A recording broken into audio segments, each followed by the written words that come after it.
Assalamualaikum warahmatullahi wabarakatuh. Selamat sore teman-teman, sahabat-sahabat Kang San Channel dari Bandung.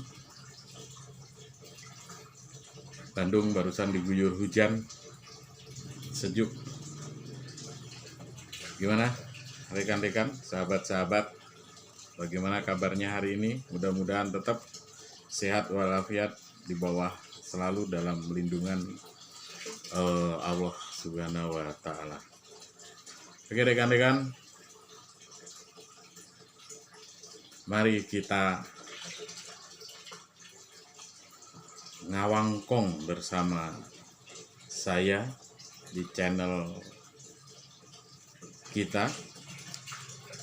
Jangan lupa dukung channel ini dengan cara subscribe atau like, bahkan komen. Oke, rekan-rekan, tahun ini 2022. Ini udah jelang memasuki tahun politik karena 1,5 tahun lagi, 2024. Awal 2024 kita akan melaksanakan pesta demokrasi yang disebut dengan pemilu. Dan saya yakin rekan-rekan yang berkecimpung dalam partai politik akan mendapatkan teman-teman baru, sahabat-sahabat baru, orang-orang baru, dan otomatis juga dalam lingkup politik yang baru juga gitu, yang tadinya mungkin dari partai A pindah ke partai B, dari partai B pindah ke partai C, dan begitu seterusnya. Hari ini kita coba sedikit kita berbicara bagaimana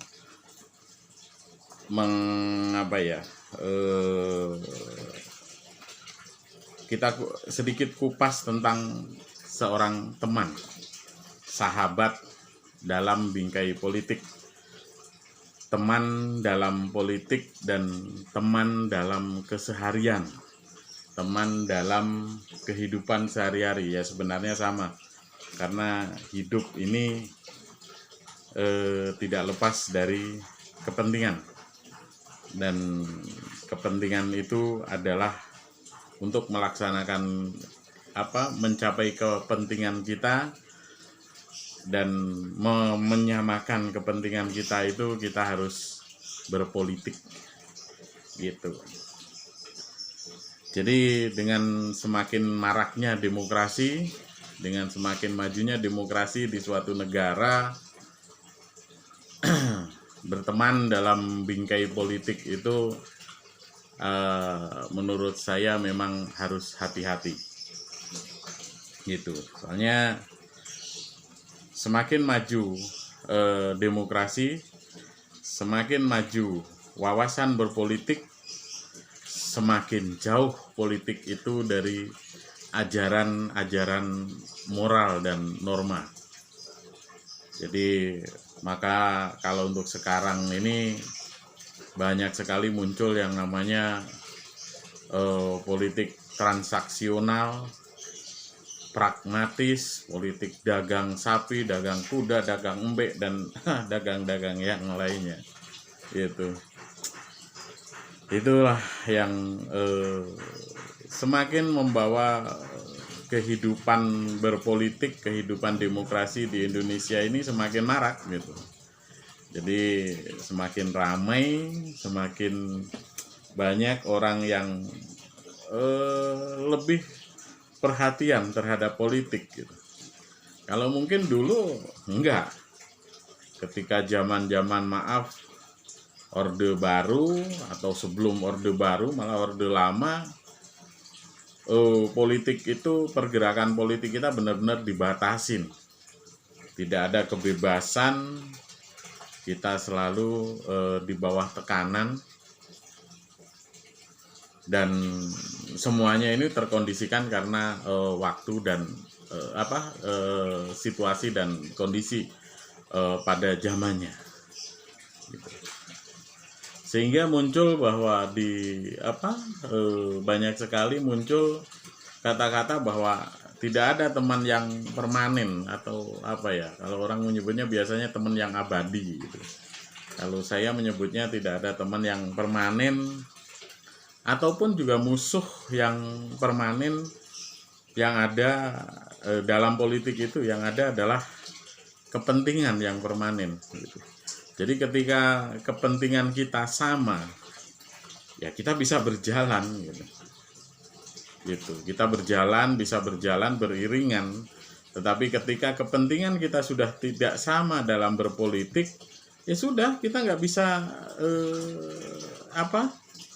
berjalan beriringan gitu. Jadi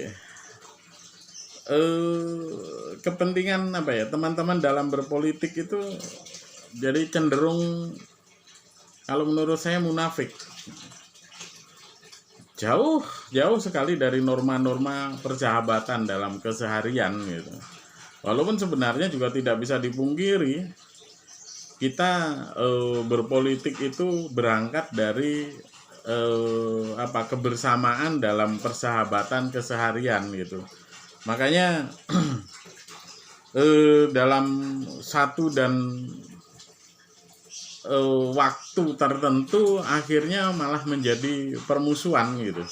Yang tadinya kita anggap bahwa ini nanti kita berpolitik bersama, jadi maksudnya mempunyai kepentingan yang sama, itu pun seiring perjalanan waktu gitu akan jadi pecah gitu.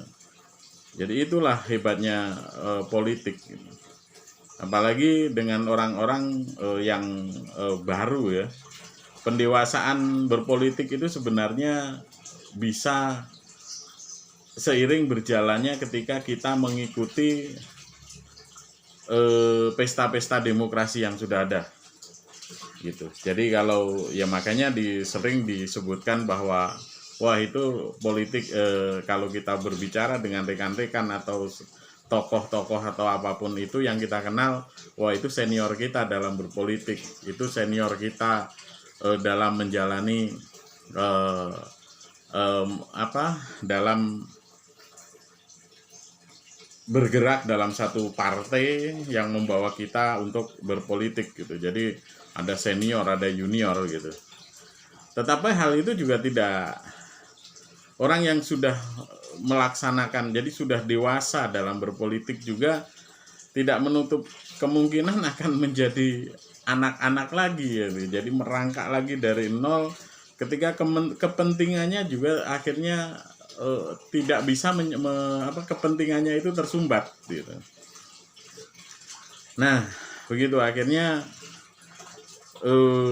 segala cara akan dilakukan untuk bisa meraih sesuatu dalam tujuan meraih sesuatu dalam kepentingan. Jadi maksudnya gini agak belibet gitu.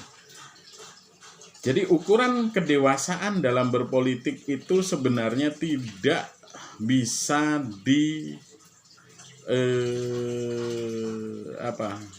tidak bisa dilihat hanya dari senior dan junior. Nah, itu intinya, itu seperti itu.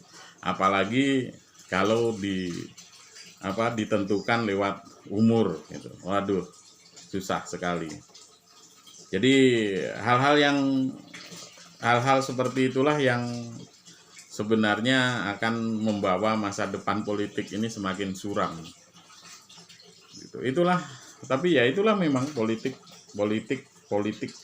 di negara kita. Gitu. Tidak ada kawan, tidak ada teman yang permanen, pun juga tidak ada musuh yang permanen selain kepentingan yang permanen. Itu makanya saya menghimbau ke rekan-rekan dalam berpolitik, mari kita kedepankan politik yang santun. Paling tidak dalam berpolitik kita juga mengacu bagaimana kita juga mensinkronkan, mensinergikan kepentingan persahabatan dalam politik itu juga kita sinergikan, kita sinkronkan, kita inikan dengan kepentingan persahabatan dalam keseharian. Nah, kalau dalam keseharian ya memang sudah sangat gampang ya. Karena semuanya tidak ada kepentingan yang abadi. Jadi tidak ada kepentingan dalam persahabatan di dalam keseharian, dalam kehidupan kita gitu. Nah, jadi pintar-pintarlah rekan-rekan memilih teman dalam berpolitik.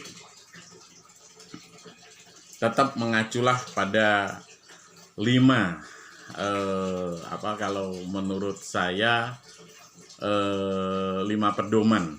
Ada 5 sih sebenarnya pedoman, ya bukan hanya untuk politik saja, tapi bagaimana memilih teman-teman dalam keseharian gitu. Memilih teman dalam keseharian, siapa tahu teman-teman dalam keseharian itu memang benar-benar bisa menjadi teman kita dalam berpolitik, dalam politik yang santun, dalam politik yang benar-benar toleran, dalam politik yang benar-benar saling menghargai gitu. Nah, kalau tip memilih teman, ya memang saya nggak hubungkan kalau memilih teman ini dengan memilih teman berpolitik, tidak ya. Tapi ini acuan memilih teman sajalah. Tapi mudah-mudahan bisa membawa dampak yang positif untuk menjadi teman politik kita. Gitu. Satu, teman yang baik itu adalah memilih orang yang baik dalam persahabatan itu adalah orang yang berakal. Gitu. Jadi kenapa saya sebut orang yang berakal? Saya tidak menganggap bahwa orang yang akhirnya berseberangan dengan saya, katakanlah gitu, ini orang tidak berakal gitu, tidak. Gitu. Tapi paling tidak kita bisa mendefinisikan kata berakal sendiri menurut definisi kita sendiri, akhirnya akan menjaga kita dari teman-teman yang nantinya berkhianat gitu. Jadi kenapa saya sebut orang yang berakal? Karena tidak ada kebaikan berteman dengan orang-orang yang tidak berakal gitu. Jadi lebih ininya, orang yang tidak berakal itu orang yang pendek pikirannya gitu. Jadi ketika kita berteman dengan orang-orang yang pendek pikirannya, akhirnya akan membawa permusuhan. Dan ya otomatis kalau ketika sudah ada permusuhan itu ya akhirnya menyakiti hati. Gitu. Nah, yang kedua adalah memilih teman yang kedua itu adalah orang yang baik akhlaknya. Nah, orang yang baik akhlaknya. Akhlak yang baik itu seperti apa? Ya, definisikan sendiri kita gitu. Kita bisa memilih orang ini berakhlak baik atau tidak gitu. Ini yang kita inikan. Jadi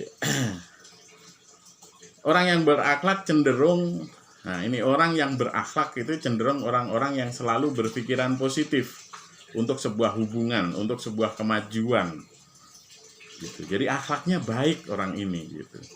Jadi makanya segera ekstrimnya ya, segera tinggalkan orang-orang yang tidak berakhlak dan tidak berkelakuan baik itu dalam kehidupan kita.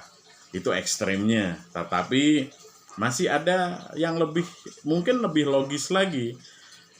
Kita mudah-mudahan kita dengan kemampuan dan kelebihan kita bisa membawa orang-orang yang akhlaknya tidak baik itu akan menjadi baik. Nah, ini jadi ada selalu ada timbal balik. Nah, yang ketiga, memilih teman yang baik itu bagaimana salah satunya, jadi yang ketiga yang saya sebut ini orang yang soleh. Kembali lagi, definisi soleh silahkan didefinisikan sendiri gitu. Jadi kalau menurut saya orang yang soleh itu orang yang tidak fasik. Jadi jangan berteman, makanya jangan berteman dengan orang-orang yang fasik gitu.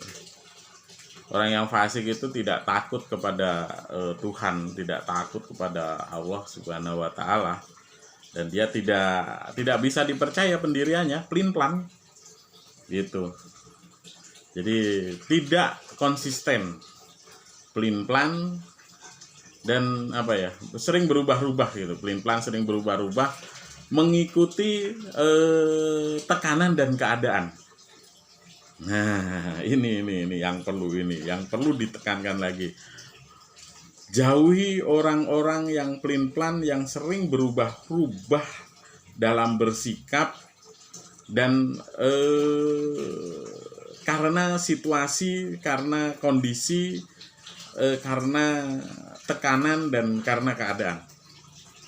Soalnya pada prinsipnya sahabat, teman yang baik itu adalah teman yang bisa saling support, teman yang bisa saling mengingatkan, teman yang bisa saling berbagi. Jadi ketika ada permasalahan, ada mau sedih, mau senang, ayo ini ada kesedihan, bagaimana mengatasi kesedihan ini bersama. Ini ada kesenangan, bagaimana memanfaatkan kesenangan ini bersama. Nah, ini garis-garis besarnya seperti itulah. Gitu. Terus keempat, jangan kita berteman dengan orang-orang yang tamak akan dunia. Di otaknya ini dunia aja. Gitu. Jadi ya nggak perlu saya jelaskan lah orang yang tamak itu seperti apa.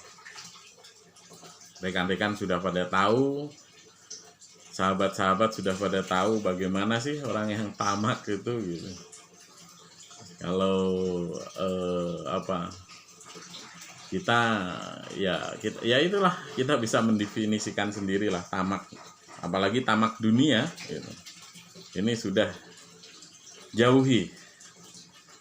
Tetapi ya ekstrim itu baru jauhi itu. Nah, kalau ketika kita akan bisa membawa orang-orang yang tamak dunia ini menjadi akhirnya tidak tamak, akhirnya tidak mengejar keduniawian lagi, jadi bisa mengimbangkan antara kepentingan dunia dan kepentingan kita nanti di akhirat, ya itu kan lebih bagus gitu.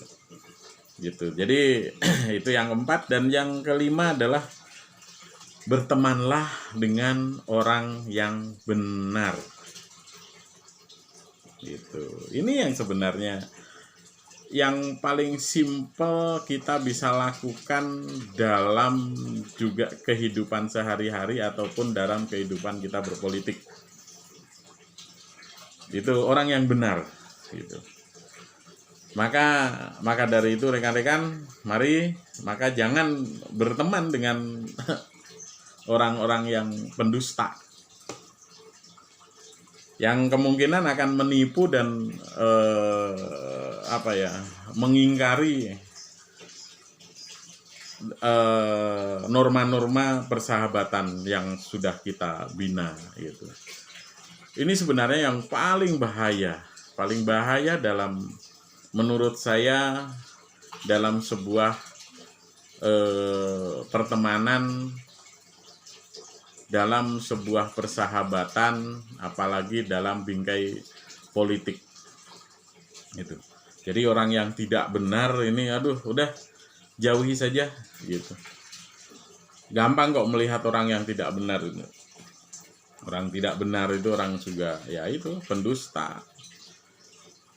Ya kalau berkhianat ya itu relatif lah, orang berkhianat itu juga semuanya karena juga kepentingan gitu. Tapi yang jelas ketika orang itu sudah sudah melakukan pendustaan, dusta, sekali lagi dusta, ini orang tidak benar. Apalagi karakter. Orang yang suka memanipulasi sesuatu, orang yang suka berbohong, terus orang yang memutarbalikan fakta, fitnah, wah segala macam lah semacamnya, itu orang-orang yang tidak benar. Maka jauhi itu, gitu. Jauhi, jangan dijadikan teman, gitu. Soalnya kalau orang yang sudah tidak benar ini udah susah. Biasanya kalau orang yang tidak benar itu memang sudah karakter, gitu. Soalnya ya ini orang yang berakal, saya pikir orang yang berakhlak, orang yang soleh, itu pun juga belum tentu kita bisa pastikan bahwa orang itu benar, gitu. Jadi kalau memang sudah kita menganggap bahwa orang ini tidak benar, udah jauhin saja. Oke, begitu teman-teman, sedikit obrolan sore kita, bagaimana cara memilih membina pertemanan dalam kehidupan sehari-hari, pertemanan dalam politik di era globalisasi dan era demokrasi yang cukup maju ini. Mudah-mudahan kita tidak terjebak dalam hiruk pikuk pertemanan politik, pertemanan semu, pertemanan abal-abal dalam berpolitik, gitu. Mari kita bangun kebersamaan. Berteman itu adalah kebersamaan, tidak saling menyakiti, tapi saling support, tidak saling menyalahkan tetapi saling membina, tidak saling mengkhianati tetapi saling mengingatkan, dan ujung-ujungnya adalah bagaimana kita bersikap dan melakukan tindak tanduk yang baik dalam persahabatan sehari-hari maupun pertemanan dalam politik. Begitu rekan-rekan, kurang dan lebihnya mohon maaf bila ada salah kata, salah ucap, dan ini adalah hanya sekedar obrolan. Intinya jangan sampai ada dusta, jangan sampai ada ketidakbenaran dalam persahabatan kita dalam kehidupan sehari-hari ini. Wassalamualaikum warahmatullahi wabarakatuh. Salam keadilan, salam persatuan.